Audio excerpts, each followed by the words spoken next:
देव के देव महादेव के चरणों में प्रणाम करती हूँ। माँ भवानी जगदम्बा के चरणों में प्रणाम करती हूँ। 33 देवी देवताओं के चरणों में प्रणाम करती हूँ। 3 सूत्र बताने वाले हरिंदर भैया नीलम दीदी के चरणों में प्रणाम करती हूँ। सभी गुरु भाई सभी गुरु बहना के चरणों में प्रणाम करती हूँ। महादेव मेरा प्रणाम स्वीकार करी नाथ। तो गुरु भाई गुरु बहना, मैं एक शिव शिष्या की कथा कहने जा रही हूँ। प्लीज सुनिएगा और देखिएगा कैसे बाबा भोलेनाथ अपने शिष्य का कैसे भंडार भरते हैं, कैसे उनकी मदद करते हैं। बहुत गरीब और दुखी ब्राह्मण थे और उनकी मदद बाबा भोलेनाथ कैसे करते हैं। तो कथा पूरा सुनिएगा, पूरा सुनेंगे तभी ज्ञान होगा। आधा अधूरा कथा सुनेंगे तो न तो ज्ञान होगा न तो कथा का लाभ मिलेगा। इसके लिए प्लीज पूरी कथा सुनिएगा। एक गांव में एक ब्राह्मण और एक ब्राह्मणी रहा करते थे। ब्राह्मण जो है वो काम कुछ नहीं करते थे और ब्राह्मणी जो है पूजा पाठ, भगवान की अर्चना, ध्यान और घर का सारा काम करती है। तो ब्राह्मण देवता सुबह सो के ही उठते, तभी से अपनी पत्नी से ब्राह्मणी से बोलते थे कि कुछ खाने के लिए दो, मुझे रोटी दो, मुझे खाने के लिए रोटी दो, ये की बात बोला करते हैं। तो ब्राह्मणी को ये बात अच्छी नहीं लगी। ब्राह्मणी बोली कि एक काम करो कि आप तो न तो कुछ काम के हो न काज के हो, कुछ तो अपने मन से कर लिया करो। तभी उनके पति बोले कि मैं क्या करूं, मेरे से तो कुछ होने वाला नहीं है, तो मैं क्या करूं, कौन सा काम करूं। तो ब्राह्मणी बोली कि अरे कुछ नहीं कर सकते हो तो बाजू में बाबा भोलेनाथ का मंदिर है, जाओ उनका दर्शन ही तो करके आ जाओ। तभी ब्राह्मण सोचे कि ठीक है, कुछ तो करता नहीं हूँ और जाऊं मैं दर्शन ही करके आ जाऊं। तो घर से नहा धो के निकलते थे तो मंदिर पे जाते थे तो भगवान को बैठ के खाली निहारते थे। भोलेनाथ को, भोलेनाथ की शिवलिंग थी और बैठे बैठे खाली निहारते थे। और निहार के कुछ टाइम बैठे और निहारे, उसके बाद उठ के चले आते थे। जब भी उठ के आते थे तभी बोलते हुए आते थे कि मैं तो देख लिया, मैं तो देख लिया, मैं तो देख लिया। यही शब्द डेली का उनका नियम था। जब भी मंदिर से दर्शन करके आ रहे होते हैं तो एक ही शब्द बोलते, मैं तो देख लिया, मैं तो देख लिया। तेज से बोलते हुए आ रहे थे। तो इनका डेली का नियम था। और सुबह ही उठते और नहाते, स्नान करते, उसके बाद तुरंत मंदिर जाते, वहाँ बैठते, भगवान को देखते। देखने के बाद यही शब्द बोलते हुए चले आते। अभी रास्ते में आ रहे थे तभी एक दिन 4 चोर एक राजा के घर से चोरी करके आए हुए थे। एक राजा के घर से उन्होंने चोरी करके आए हुए थे और आपस में बंटवारा कर रहे थे। तब तक ब्राह्मण देवता जो है मंदिर से बाबा का दर्शन करके और अपना रास्ता पकड़ के घर पे आ रहे हैं। तो क्या बोल रहे हैं, मैं तो देख लिया, मैं तो देख लिया, मैं तो देख लिया। यही शब्द बोलते हुए चले आ रहे हैं।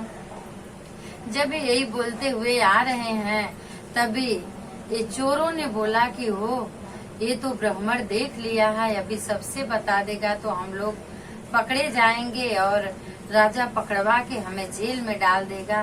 तो आगे से हम लोग न तो चोरी कर पाएंगे न तो किधर जा पाएंगे। तभी वो उसमें से एक चोर बोला कि एक काम करो कि इनको बुला के और इन्हीं को सब दे दो और ले लेंगे तो किसी से कुछ बताएंगे नहीं। तभी दूसरा चोर बोला कि हाँ ये आइडिया ठीक है। तो चारों ने आपस में राय किया और बुलाया उनको, सुनो ब्राह्मण देवता इधर आओ। तो गए, बोले क्या हुआ। तो बोले कि एक काम करो कि ये पोटली है, ये पोटली पूरा दागीना की है, आप ले लो। तभी ब्राह्मण बोले कि ठीक है दे दो मुझे। ब्राह्मण ले लिए, ब्राह्मण ले लिए, लेके आए, ब्राह्मणी को दिए, बोले कि ये लो। ब्राह्मणी को दिए, बोले कि ये लो, आप देखो क्या है। तभी ब्राह्मणी ले ली और लेके और देख रही है तो उसमें बहुत सारे दागिने, सोने चांदी सब पड़े हुए हैं।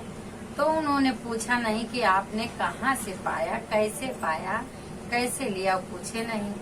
और तब तक इधर राजा के घर में हाहाकार मच गया कि अरे इतना गहना था, सब दागिना था, हुआ क्या, कहाँ है, कहाँ रखा गया।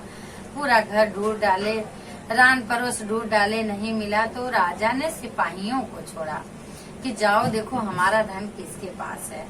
तभी 4 सिपाही भी आ गए, सबसे पूछते पूछते आ गए। और ये जो हैं ब्राह्मण देवता ये दरवाजे पे बाहर बैठे हुए थे। तो जैसे सबसे पूछे सिपाही, वैसे ब्राह्मण देवता से भी पूछ रहे हैं। बोले कि आपने राजा के घर से दागीना चोरी हुआ है क्या, आपने देखे कि लिए, आप देखे हैं या लिए हैं? तभी ब्राह्मण देवता बोले कि हाँ, मैंने दागीना लिया है, मैंने देखा है, मैंने दागीना लिया है। अभी चोरों ने तो बोला कि राजा का दागीना मिल गया। बोले कि ठीक है, कहाँ है बताओ, किसको दिए? तभी ब्राह्मण देवता बोले कि मैं तो लाया और अपने पंडिताइन को दे दिया। तो बोले कि अच्छा ठीक है, अभी पंडिताइन बुलवाई गई, पंडिताइन आप आओ। आई पंडिताइन, तभी पंडिताइन से पूछा गया कि आपने राजा के घर का दागीना रखी है, ब्राह्मण लाके आपको दिए हैं? तो पंडिताइन बोली कि क्या? तो बोले कि आपने दागीना कहाँ रखा? तभी वो बोले पंडिताइन की कौन दिया दागीना मेरे को? तो बोले कि ब्राह्मण बता रहे हैं कि आपको उन्होंने दागीना दिया। तभी ब्राह्मणी बोली कि उन्हीं से पूछ लो कि उन्होंने कब दिया मेरे को। तभी जब ब्राह्मणी बोली कि उन्हीं से ही पूछ लो उन्होंने कब मेरे को दागीना दिया। तभी सिपाहियों ने वापस ब्राह्मण देवता के पास गए। बोले कि ब्राह्मण देवता आपने कब दागीना दिया ब्राह्मणी को? तभी ब्राह्मण देवता बोले जिस दिन केसर बतासे की बारिश हो रही थी उसी दिन मैंने दिया। तभी ब्राह्मणी बोले सुन लिए आप लोग, अभी आप लोग बताइए कौन से दिन केसर और बतासे की बारिश हो रही थी, और केसर बतासे की बारिश कहीं होती है क्या? तभी सिपाही बोले कि ये तो सही बात है, तो किधर केसर बतासे की बारिश किधर होती है? ये पंडिताइन का ठेका था, कुछ भी बोलते थे तो बोलते ब्राह्मण देवता कुछ भी मांगते, कुछ भी कहते तो ब्राह्मणी बोलती कि चलो यहाँ केसर और बतासे की बारिश हो रही है, तुमको ये चीज दे दूं, ऐसा बोलती थी। तो ये उनके बोलने का, ब्राह्मणी के बोलने का, ताना देने का ब्राह्मण देवता के नियम था। तभी ब्राह्मण देवता ने यही बात वापस उनको, ब्राह्मणी को ताना दे दिए कि मैंने जब भी दागीना दिया तभी केसर और बतासे की बारिश हो रही थी, तभी मैंने दिया। तो बाबा भोलेनाथ वो गरीब ब्राह्मण थे और वो डेली भगवान के पास जाया करते थे, डेली भगवान का दर्शन किया करते थे। बहुत दिन बहुत दुखी थे, उनके पास कुछ नहीं था, बहुत गरीब थे। तो किसी न किसी बहाने भगवान कैसे न कौन से भी उपाय तरीके से अपने भक्त की मदद करते हैं। तो उन चोरों द्वारा, चोरों का तो काम है चोरी करना, आज यहाँ किए कल वहाँ किए, लेकिन उन चोर के द्वारा इस ब्राह्मणी को धन दौलत सब कुछ हो गया, सबसे संपन्न हो गई। तो ब्राह्मण और ब्राह्मणी दोनों मंदिर जाया करते थे, बाबा का पूजा किया करते थे, और राजा के सिपाही उसी दिन वहाँ से चले गए कि मतलब ये भी दागीना नहीं लिए, ये राजा को पता चल गया और दागीना पाके इधर ब्राह्मणी धनवान बन गई।